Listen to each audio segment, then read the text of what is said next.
너희가 하는 사역은 이례적인 사역으로 귀신 축출 사역을 포함해서 귀신들의 활동성을 알리는 사역이다. 오래전 평신도 시절에 저는 영적 세계와 귀신의 존재에 대해 호기심이 적지 않게 있었어요. 그러다가 하나님의 부르는 기도를 시작한 지 10년이 지난 어느 날 천사라고 자신의 신분을 밝힌 영이 저를 찾아오는 것을 시작으로 영적 세계에 걷잡을 수 없이 빨려 들어갔죠. 책에서 소개한 25가지의 사건들은 사실 빙산의 일각이에요. 귀신들은 입을 통해서 음성으로 말하기도 하며 누군가가 귀에다 대고 말해주는 것처럼 영음으로 말해주기도 합니다. 또한 사람 안에 잠복하여 뇌를 장악하고 조종하고 모든 신체 기관을 움직일 수도 있어요. 물론 대부분의 귀신들은 자신의 존재를 감쪽같이 속여 숨어서 조종하지만 말이죠. 귀신들이 잠복하여 들어가 있는 정신질환 환자들에게서 귀신을 쫓아내면서 정신질환과 고질병을 취하면서 제 주장을 증명해오고 있습니다.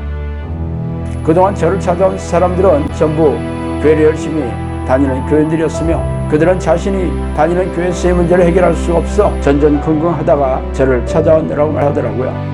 성경은 우리가 사는 세상의 왕이 사탄이고 악한 영들이라고 선포하고 있지 않습니까? 그들은 놀라운 위력과 능력으로 죄의 덫을 놓고 유혹해서 죄인으로 만들어 생명과 영혼을 사냥하는 섬뜩한 놈들이라고 밝히고 있습니다. 그래서 예수님은 죄를 부추기고 죄인으로 만드는 이놈들과 피 터지게 싸워 이기는 사람들만이 생명책에 이름이 지어지지 않을 것이라고 말씀하시지 않아요? 그러므로 귀신들의 정체와 공격에 무지한 교인들은 속아서 포로로 잡혀있으며 이 땅을 떠나면 지옥불에 던져질 운명이 셈이죠. 종말의 시간이 가까울수록 악한 영들은 더욱 날뛰면서 교인들에게 불행과 고통을 줘 영혼과 생명을 사냥하고 있는 이때 성령께서도 귀신들에게 고통받고 있는 하나님의 백성들에게 귀신들의 정체와 공격을 알리고 이들과 맞서 싸워 이기는 정형사를 양칼하는 성령의 명령의 일환으로 이 책을 쓰게 되었어요. 그러므로 당신도 이 책을 통해 귀신들의 정체와 공격을 잘 알고 영생을 준비해야 하지 않겠어요? 정신을 바짝 차리고 영적 전쟁을 준비하지 않는 사람들은 죄다 이놈들의 포로가 될 것이라는 것을 명심하기 바랍니다.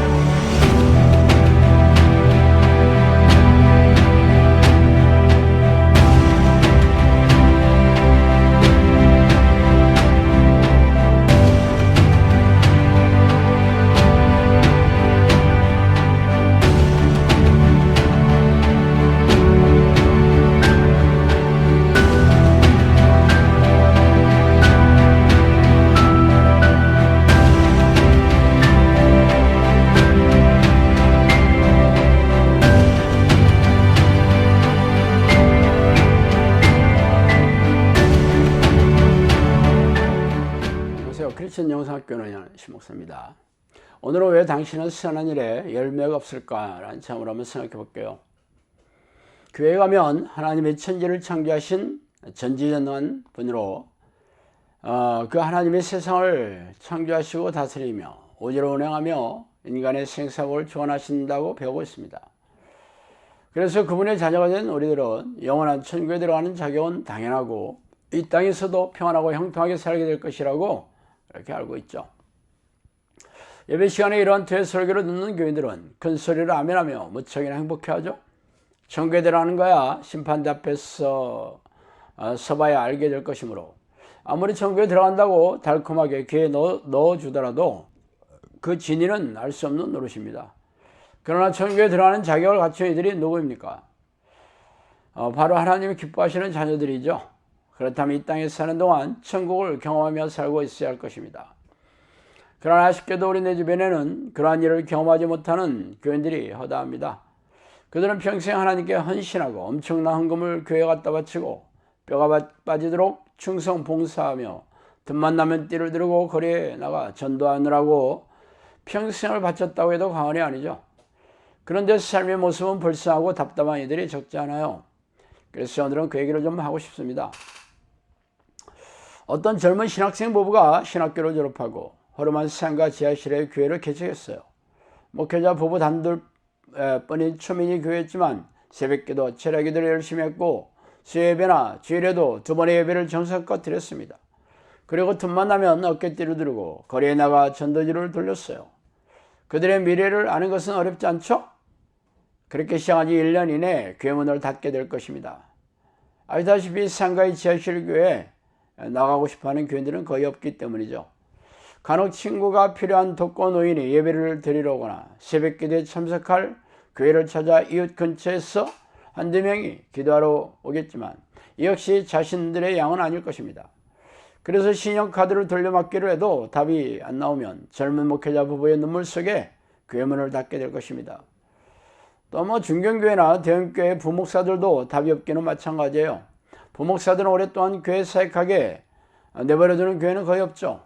그래서 40세가 넘으면 새로운 사역지를 찾아 나가야 합니다.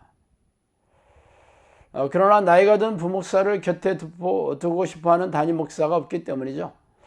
결국 개척교회를 시작하든지 아니면 목회 사역을 중도에 포기해야 할 것입니다.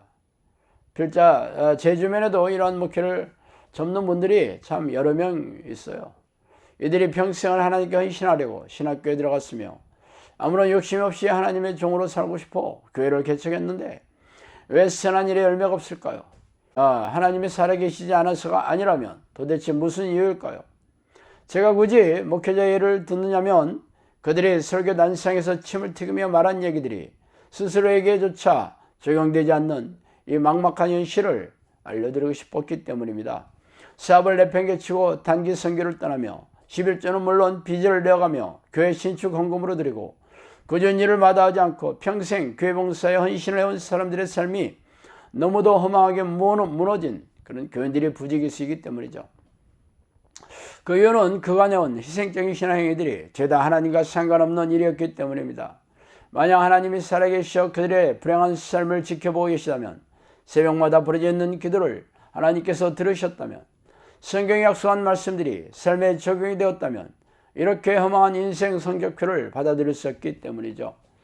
이는 그동안 자신이 행한 희생적인 신앙행위를 하나님께서 기쁘게 여기시지 않았다는 결과이며 새벽마다 부르짖는 기도를 듣지 않으셨다는 반증이고 성경의 약속이 자신들에게 적용되지 않았다는 증거입니다. 교회에서 들어온 달콤한 이야기와는 반대로 하나님이 그들의 영혼과 삶에 전혀 관심이 없으셨다는 것이죠. 하나님은 당신이 해온 희생적인 신앙행위와 기도행위, 교회에 드려진 수많은 헌금을 보시기 전에 당신의 성례와 목적, 동기를 불꽃 같은 눈동자로 지켜보고 계십니다. 그동안 삶의 결과는 당신의 예배행위를 비롯한 희생적인 신앙행위가 하나님께 연락되지 않았다는 증거일 뿐이죠. 당신이 얼마나 하나님께 희생적인 신앙행위를 하고 선한 일을 하였는지는 모르지만 그 목적이나 동기가 선하지 않았다면 하나님으로부터 아무런 보상이 없을 것입니다. 당신이 만약 세상에서 잘되고 부유하게 살고 또 세속적으로 성공하고 싶은 목적을 가지고 신앙행위를 하고 선한 일을 행했다면 하나님과 아무런 상관이 없는 일일 것입니다. 현대 교회에서 가르치는 것은 주일 성수, 교회 봉사, 11조, 새벽기도와 같은 신앙행위를 요구하지만 정작 그 성례와 목적이 하나님의 뜻에 부합해야 한다고 가르치는 목회자들은 거의 없습니다.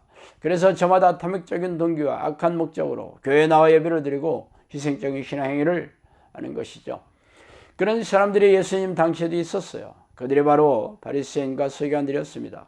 그들은 하나님께 영광을 돌리지 않고 오직 자신이 더 높은 존귀심을 사람들에게 드러내기 바빴죠.